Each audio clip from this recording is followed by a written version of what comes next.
Levítico, capítulo 14, versículos 1 ao 57. Depois falou o Senhor a Moisés, dizendo: Esta será a lei do leproso no dia da sua purificação. Será levado ao sacerdote, e o sacerdote sairá fora do arraial, e o examinará. E eis que, se a praga da lepra do leproso for sarada, então o sacerdote ordenará que por aquele que se houver de purificar, se tomem 2 aves vivas e limpas, e pau de cedro, e carmesim, e hisopo. Mandará também o sacerdote que se degole uma ave num vaso de barro sobre águas vivas, e tomará a ave viva, e o pau de cedro, e o carmesim, e o hisopo, e os molhará com a ave viva, no sangue da ave que foi degolada sobre as águas correntes. E sobre aquele que há de purificar-se da lepra, espargirá 7 vezes. Então o declarará por limpo, e soltará a ave viva sobre a face do campo. E aquele que tem de purificar-se, lavará as suas vestes, e rapará todo o seu pelo, e se lavará com água. Assim será limpo, e depois entrará no arraial. Porém, ficará fora da sua tenda por 7 dias. E será que ao 7º dia rapará todo o seu pelo, a sua cabeça e a sua barba, e as sobrancelhas? Sim, rapará todo o pelo, e lavará as suas vestes, e lavará a sua carne com água, e será limpo. E ao 8º dia tomará 2 cordeiros sem defeito, e uma cordeira sem defeito, de 1 ano, e 3 dízimas de flor de farinha para a oferta de alimentos, amassada com azeite, e 1 log de azeite. E o sacerdote que faz a purificação apresentará o homem que houver de purificar-se com aquelas coisas perante o Senhor, à porta da tenda da congregação. E o sacerdote tomará 1 dos cordeiros e o oferecerá por expiação da culpa, e o log de azeite, e os oferecerá por oferta movida perante o Senhor. Então degolará o cordeiro no lugar em que se degola a oferta da expiação do pecado, e o holocausto no lugar santo, porque quer a oferta da expiação da culpa, como a da expiação do pecado, é para o sacerdote. Coisa santíssima é. E o sacerdote tomará do sangue da expiação da culpa, e o porá sobre a ponta da orelha direita daquele que tem de purificar-se, e sobre o dedo polegar da sua mão direita, e no dedo polegar do seu pé direito. Também o sacerdote tomará do log de azeite, e o derramará na palma da sua própria mão esquerda. Então o sacerdote molhará o seu dedo direito no azeite que está na sua mão esquerda, e daquele azeite com o seu dedo espargirá 7 vezes perante o Senhor. E o restante do azeite que está na sua mão, o sacerdote porá sobre a ponta da orelha direita daquele que tem de purificar-se, e sobre o dedo polegar da sua mão direita, e sobre o dedo polegar do seu pé direito, em cima do sangue da expiação da culpa.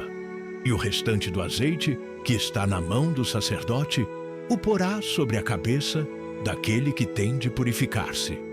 Assim, o sacerdote fará expiação por ele perante o Senhor. Também o sacerdote fará a expiação do pecado, e fará expiação por aquele que tem de purificar-se da sua imundícia. E depois degolará o holocausto. E o sacerdote oferecerá o holocausto e a oferta de alimentos sobre o altar. Assim, o sacerdote fará expiação por ele e será limpo.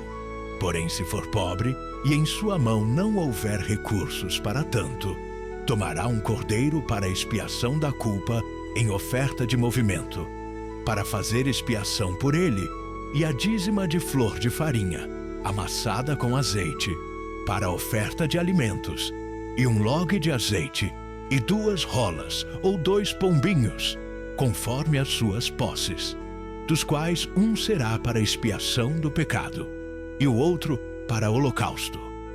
E ao 8º dia da sua purificação, os trará ao sacerdote, à porta da tenda da congregação, perante o Senhor. E o sacerdote tomará o cordeiro da expiação da culpa, e o log de azeite, e os oferecerá por oferta movida perante o Senhor.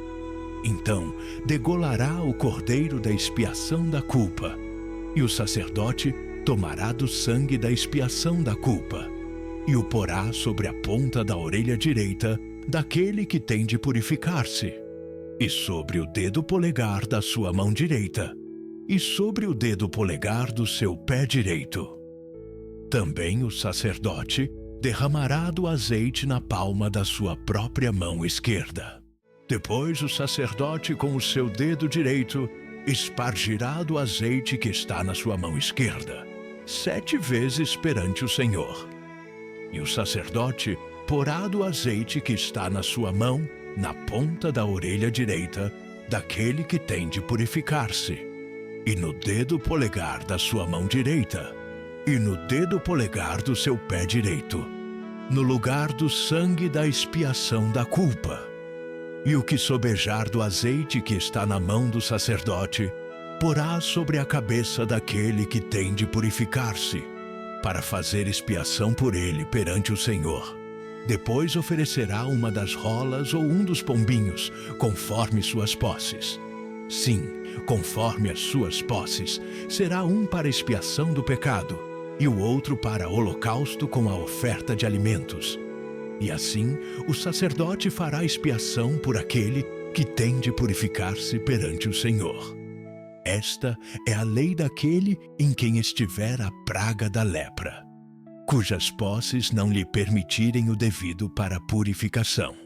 Falou mais o Senhor a Moisés e a Arão, dizendo: Quando tiverdes entrado na terra de Canaã, que vos hei de dar por possessão, e eu enviar a praga da lepra em alguma casa da terra da vossa possessão, então aquele, de quem for a casa, virá e informará ao sacerdote, dizendo: Parece-me que há como que praga em minha casa. E o sacerdote ordenará que desocupem a casa, antes que entre para examinar a praga, para que tudo o que está na casa não seja contaminado. E depois entrará o sacerdote para examinar a casa, e vendo a praga, e eis que se ela estiver nas paredes da casa, em covinhas verdes ou vermelhas, e parecerem mais fundas do que a parede, então o sacerdote sairá da casa para fora da porta, e fechá-la-á por 7 dias. Depois, ao 7º dia, o sacerdote voltará, e examinará.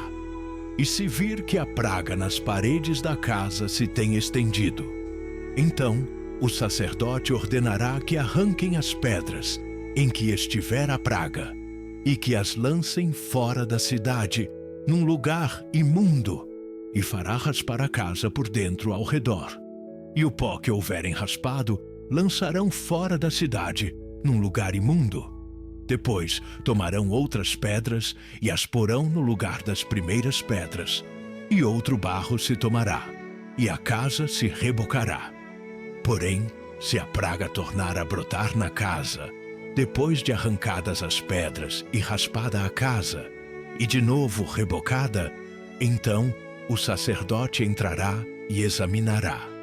Se a praga na casa se tem estendido, lepra roedora há na casa, imunda está.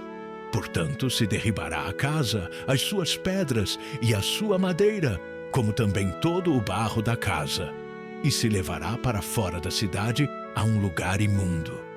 E o que entrar naquela casa, em qualquer dia em que estiver fechada, será imundo até a tarde. Também o que se deitar a dormir em tal casa, lavará as suas roupas, e o que comer em tal casa, lavará as suas roupas.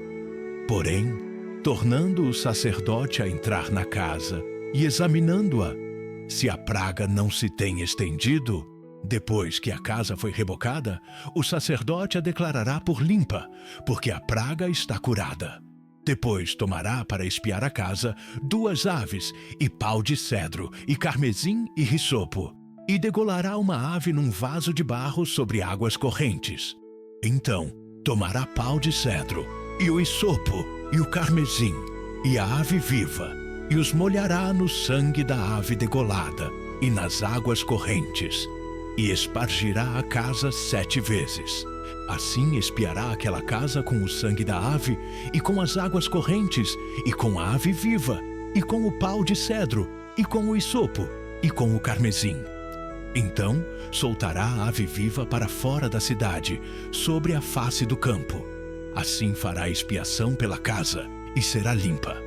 Esta é a lei de toda a praga da lepra, e da tinha, e da lepra das roupas, e das casas, e da inchação, e das pústulas, e das manchas lustrosas, para ensinar quando alguma coisa será imunda, e quando será limpa.